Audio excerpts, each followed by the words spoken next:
pero eso lo tienen que hacer antes de, con el formulario F-03-06-2019-01, ¿verdad? La idea de esto es de que ustedes se asignen para evitar esto que dice aquí, para que sean válidos sus cursos. Si ustedes tienen asignados sus cursos, pues la universidad no se los va a validar, ¿verdad? Dice, si no has cumplido con este requisito, descarga, llena, firma y envía o entrega tu sede antes de la fecha indicada. Los estudiantes que se asignen los cursos extemporáneamente tendrán una penalización de 25 quetzales por semestre por curso. Entonces es bastante, ¿verdad? Asignado después de la fecha límite. O sea, quiere decir que ustedes van el 26 y hacen esto, ya pasó su fecha límite, la penalización. Para cada ciclo semestral adicional a no ser ingresados al sistema por tal circunstancia. Entonces, es bastante importante que el que no se haya asignado hasta el momento, pues aproveche esta semana y lo haga el 24 más tardar, sentiría yo, ¿verdad?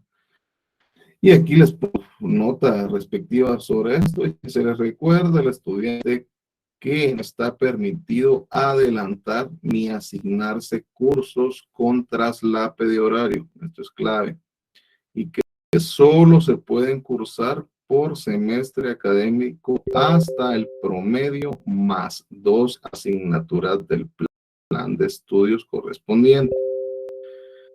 Se tendrán por no cursados y por ende invalidados las notas, todas aquellas asignaturas que se asignen y se cursen no de más al tener de lo establecido en el artículo 10 literal C, ¿verdad?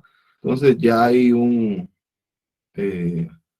este caso, pues ya está establecido un reglamento por la universidad, dice aquí, el reglamento de evaluación y de promoción estudiantil. Entonces, pues hay que cumplirlo, ¿verdad? Ustedes como ser estudiantes de la universidad deben estar regidos sobre el reglamento de ¿verdad?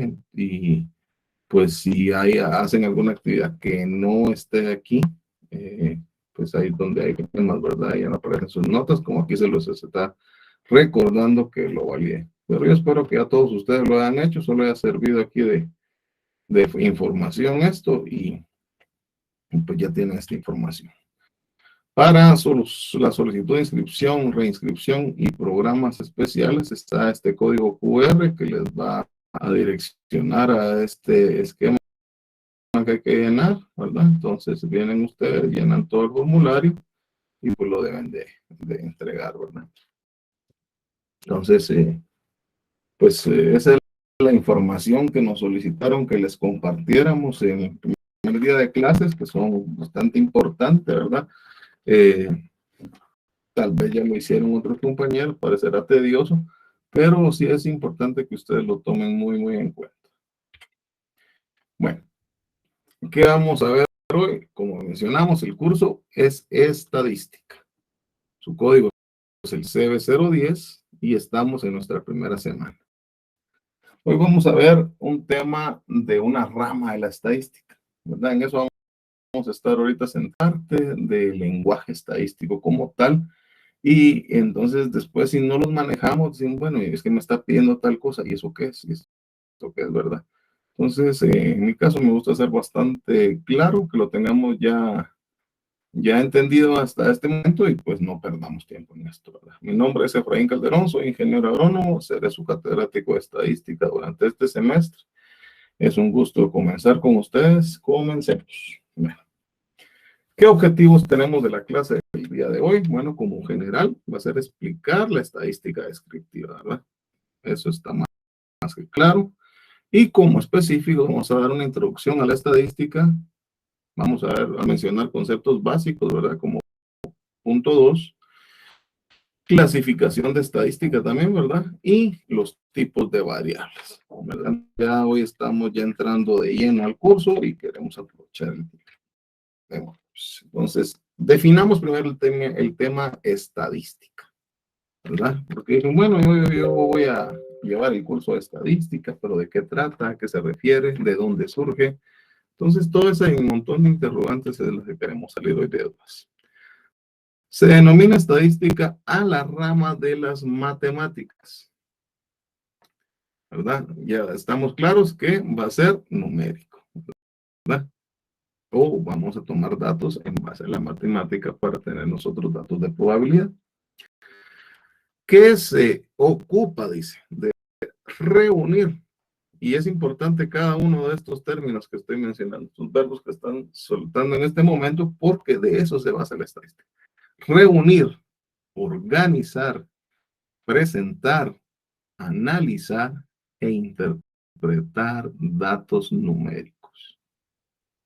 Y que ayuda a resolver problemas como el diseño de experimentos y la toma de decisiones. O sea, vean la importancia y relevancia de esto. Vamos a decir, bueno, vamos a sacar información de algo, pero con un fin. ¿Qué fin? Resolver un problema, o varios problemas, o resolver varios problemas implícitos a un problema general.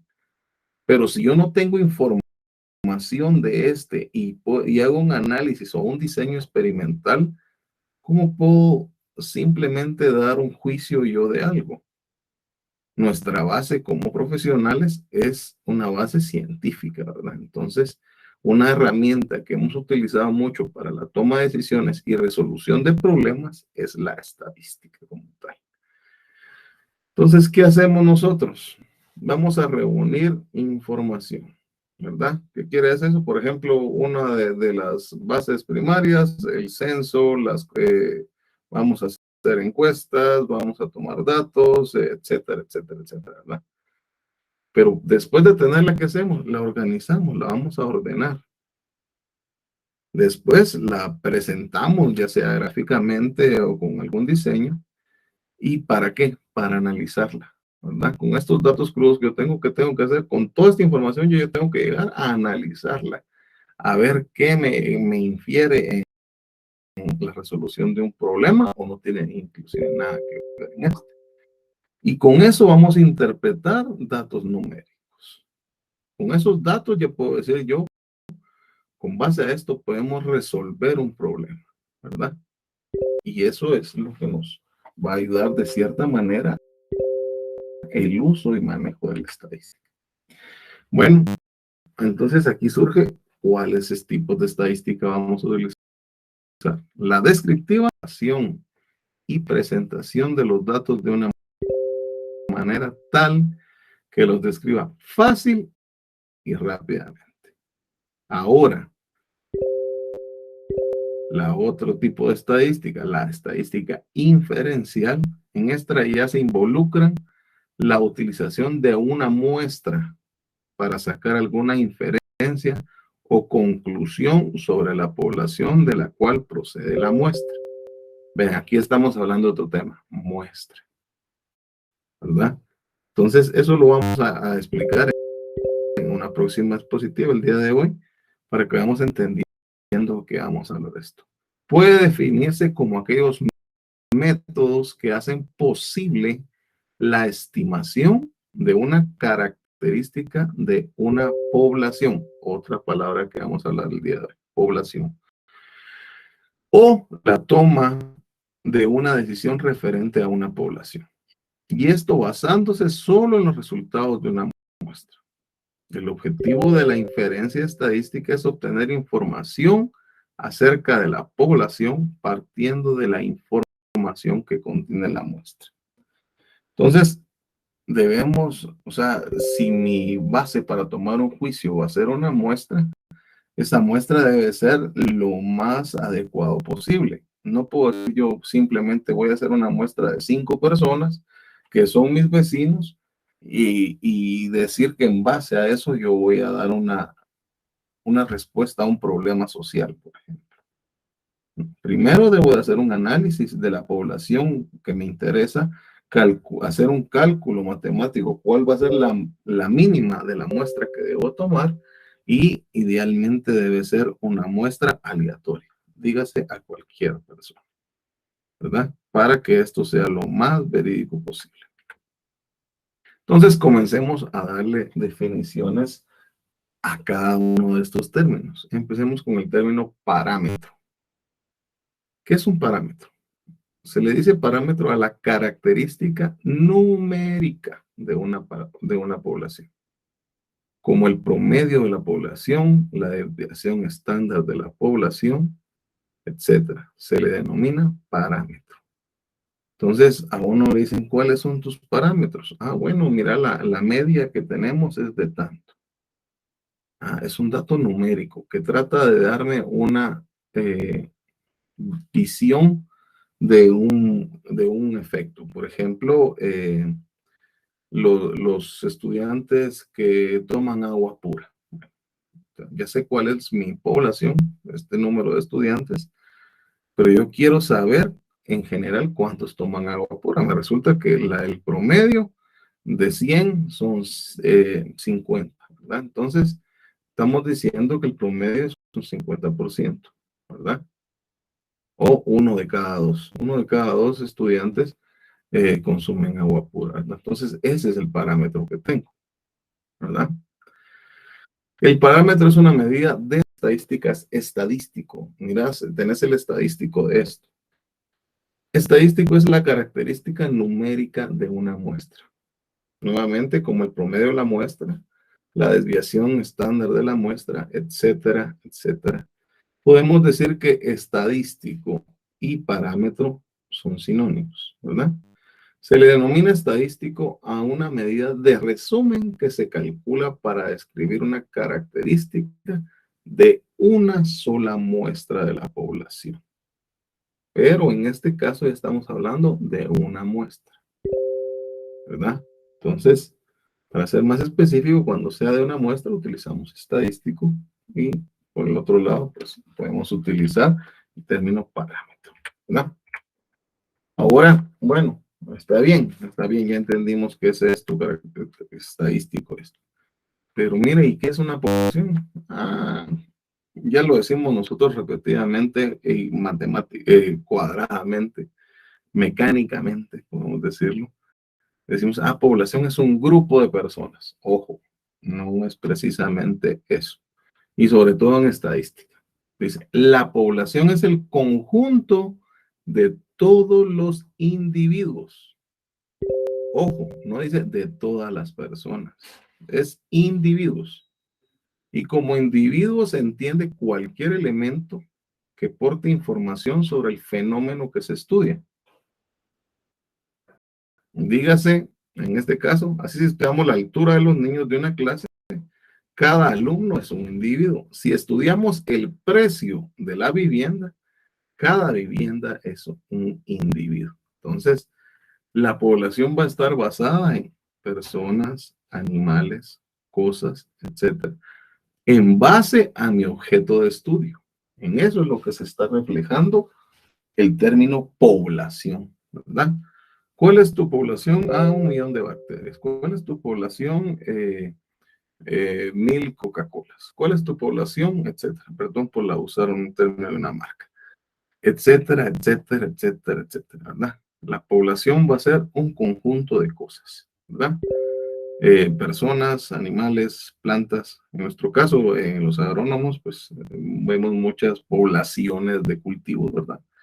Que es bien común, poblaciones de insectos, poblaciones de patógenos, etcétera, etcétera, etcétera. Y de esto surge otro término que hemos estado mencionando hasta el momento, ¿verdad? Bueno, entonces, ¿qué es una muestra? ¿Verdad? A uno le dicen, vamos a sacar una muestra del laboratorio, ¿verdad? Entonces, es una parte, es algo, no es todo, ¿verdad? Una muestra ¿qué les digo yo? Cuando uno va a ver si existe la presencia de algún gorgojo en el maíz, por ejemplo, viene uno y saca una muestra de esto, ¿verdad? ¿Qué es lo que genera? La muestra va a ser algo que nos va a indicar por medio de un poco, eso nos refleja qué está sucediendo en todo su entorno. Dice, una muestra es un subconjunto, ¿verdad? ¿Y qué recordamos nosotros con el término subconjunto? Un conjunto es, por ejemplo, todos los estudiantes de un aula, Ahora el subconjunto es un grupo de ese conjunto, ¿verdad? ¿Sí? Que seleccionamos de la población. Y es una parte representativa de la población. Ojo, dice, es una parte representativa. O sea, no puede ser simplemente porque a mí se me dejó que habían 20 estudiantes y yo voy a escoger solo a 2. Debe de haber un sistema de muestreo establecido o llamado el número de la muestra y este se calcula matemáticamente, ¿verdad? Hay una fórmula como tal. Que es representativo de la población que se selecciona para ser estudiada, ya que la población es demasiado grande para analizar su totalidad. Entonces, al proceso de obtener muestras se le conoce como muestreo, ¿verdad? Entonces, nosotros venimos y vamos a escoger o seleccionar cierto grupo de personas, de animales, de plantas, y este va a ser un muestreo. Mira, ya hiciste tu muestreo, le dicen uno cuando está trabajando estadísticamente. O cuál es tu muestreo, o cuál es tu muestra. Entonces ya, ¿cuántos muestreos hiciste? Por ejemplo, ¿verdad? Esto es parte de nuestro trabajo estadístico para buscar información para resolver un problema. Bueno, entonces, vamos a ver diferentes tipos de muestreo.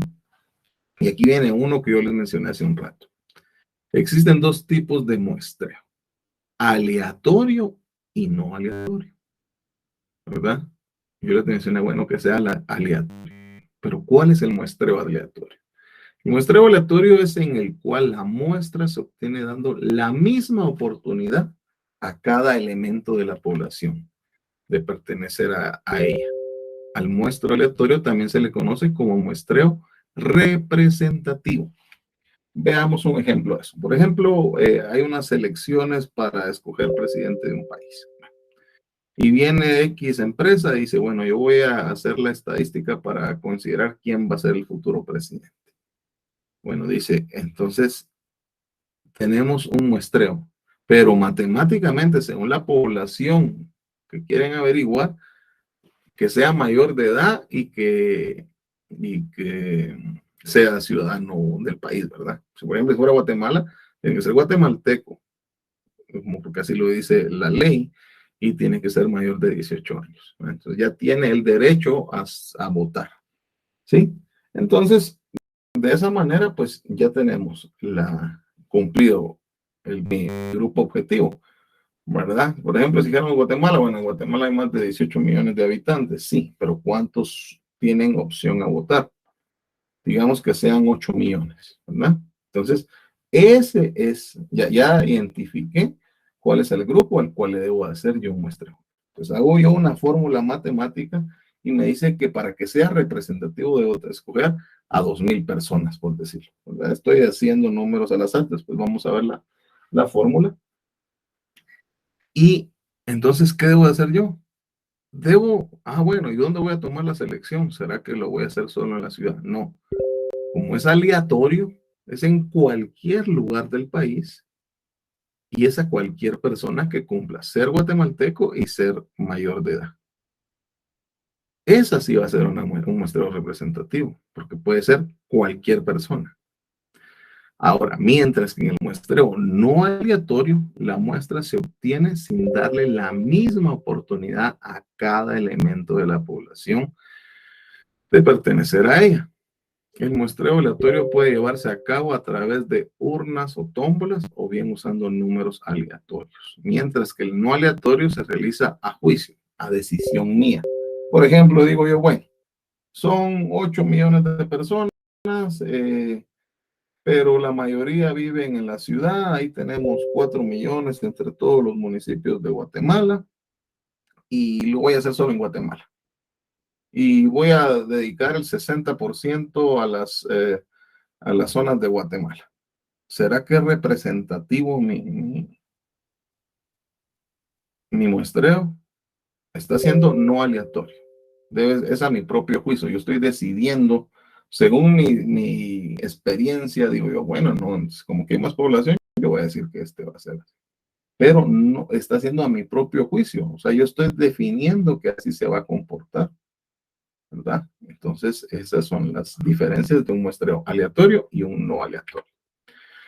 Una segunda clasificación de muestreo surge de la forma en que se selecciona la muestra. ¿Cómo escogemos la muestra? Así el muestreo puede ser con reemplazo y sin reemplazo. Bueno, ¿y qué es un muestreo con reemplazo? Es el muestreo en el cual cada miembro de una población puede seleccionarse más de una vez. Cada vez que se toma un elemento, la población conserva su tamaño. Y el muestreo sin reemplazo es en el cual cada miembro de una población puede seleccionarse únicamente una vez, y en este caso el tamaño de la población se va reduciendo conforme se conforma la muestra. ¿Qué quiere decir esto? Que yo puedo hacer este mismo análisis que les dije de los votantes, pero hago una segunda encuesta, digamos, voy a pasar a la segunda encuesta el próximo mes. Y digamos, bueno, yo encuesté a Efraín Calderón, a mi persona, es la primera vez, y me dijo que a él le parecía el presidente X. Y después de la segunda vez, me lo volví a encontrar, casualmente andaba en la calle y yo estoy haciendo las encuestas y mire, Efraín Calderón, ¿por quién va a votar? Le vuelvo a decir que por el X, ¿verdad? Ahí es un muestreo con reemplazo. Ahora, si él dice, no, yo ya encuesté a Efraín Calderón, entonces él a él no lo puedo entrevistar, tengo que buscar a otra nueva persona, ¿verdad? Pero es subjetivo, porque puede ser que yo en un mes haya decidido votar por alguien más o inclusive ya no votar. Entonces, ahí es donde debo yo analizar qué tanto me interesa de esta situación. Por ejemplo, si es en plantas, ¿verdad? Yo estoy haciendo un muestreo de una enfermedad. Bueno, entonces yo ya escogí cierta planta y esta está enferma. Entonces no tiene sentido que al mes vuelva yo, o a la semana que vuelva a hacer mi muestreo, vuelva a escoger la misma planta si yo sé que está enferma. Debo escoger otra diferente. Ahí sí va a haber reemplazo. ¿Por qué? Porque ya estoy viendo yo qué tanto se está disipando la enfermedad, ¿verdad? Entonces son dos cuestiones diferentes. Y los dos son válidos, pero debo analizar en cuál situación estoy. Tipos de variable. Una variable es una característica de interés sobre cada elemento individual de una población o muestra. Un dato es el valor de la variable asociada a un elemento de una población o muestra. Este valor puede ser un número, una palabra o un símbolo.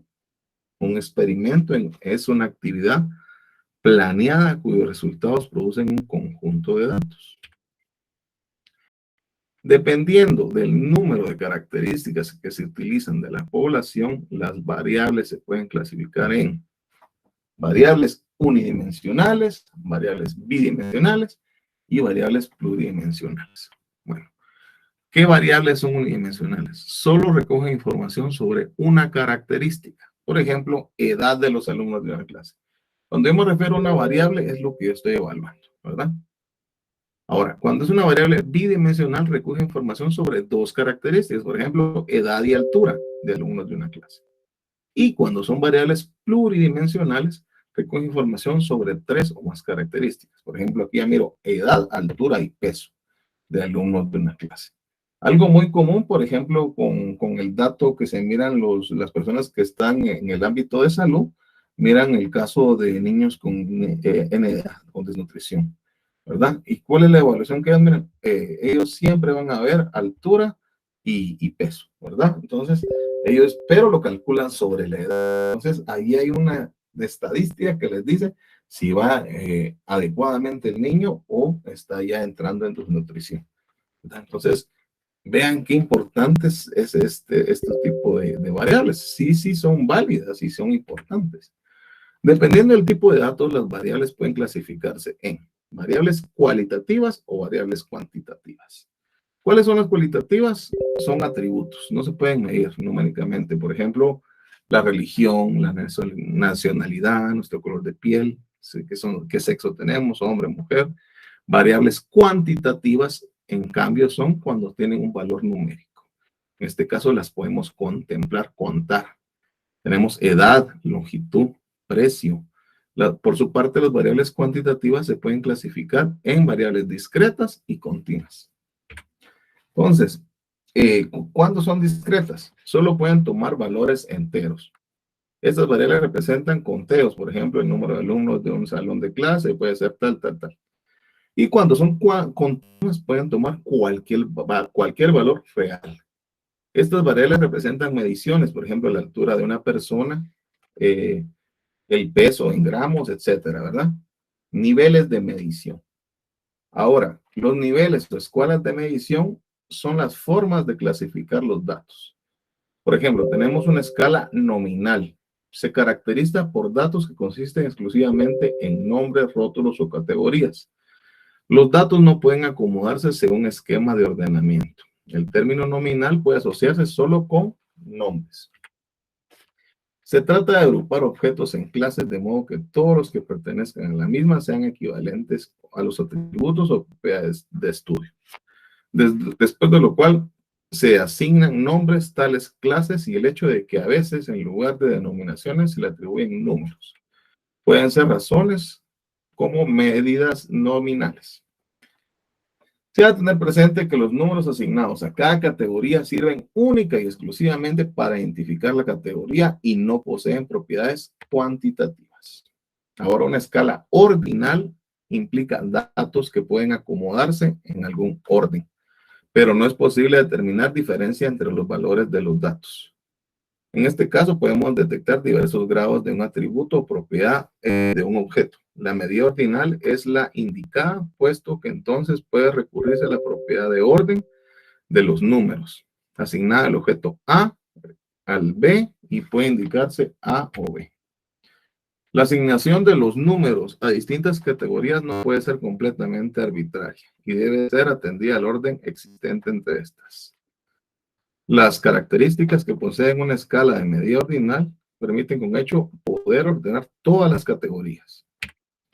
Veamos un ejemplo. Al asignar un número a los vehículos de un taller de servicio según el orden que van llegando, por ejemplo, iban entrando 1, 2, 3. Estos llevan una escala ordinal. Es decir, al primero que llega se le asigna el número 1, al siguiente el 2 y así sucesivamente. De esta forma, cada número representa una categoría en general con un solo elemento y se puede establecer relaciones entre ellos, ya que los números asignados guardan la misma relación que el orden de llegada al taller. Ahora, los escalas por intervalos es como el nivel ordinal con la propiedad adicional que podemos determinar magnitudes. En este caso podemos decir no hay un punto de partida cero o inherente. Podemos poner características de la escala ordinal. Encontramos la asignación de números o elementos. Podemos ver, por ejemplo, este caso, el lapso transcurrido entre 1998 y 1999. Hay una escala. Es igual al que transcurrió en el 2000 a 2001. Vean, no es el mismo año, pero es el mismo lapso, ¿verdad? Si aún ahora tenemos una temperatura ambiente a 15 grados centígrados, significa que hace frío. Si después de varias horas la temperatura cambia a 30, no significa que hace el doble de frío. O si se tuviera 0 grados, no significa que ya hace frío o bien no hay temperatura. Por otro lado, tenemos las escalas de razón. Es el nivel de medida más elevado y se diferencia de las escalas de intervalos únicamente por poseer un punto cero propio como origen. Es decir, que el valor de esta escala significa ausencia de la magnitud. Si se observa una carencia total de propiedad, se dispone de una unidad de medida para el efecto. A iguales diferencias entre los números asignados corresponden iguales números de diferencias 4 en el grado de absoluto. 3 o 4 veces de la magnitud de la propiedad presente en B. Y bueno, yo me quedaría con ustedes hasta aquí el día de hoy. Yo sé que fue un poquito pesado y con bastante información, pero era necesario que tuviéramos ya ese pincelazo de esas palabras importantes que se trabajan en estadística, ¿verdad? Entonces, tenemos como primera pregunta definir qué es estadística, ¿verdad? Eso ya lo hablamos. También describir qué es una estadística, qué es la estadística descriptiva.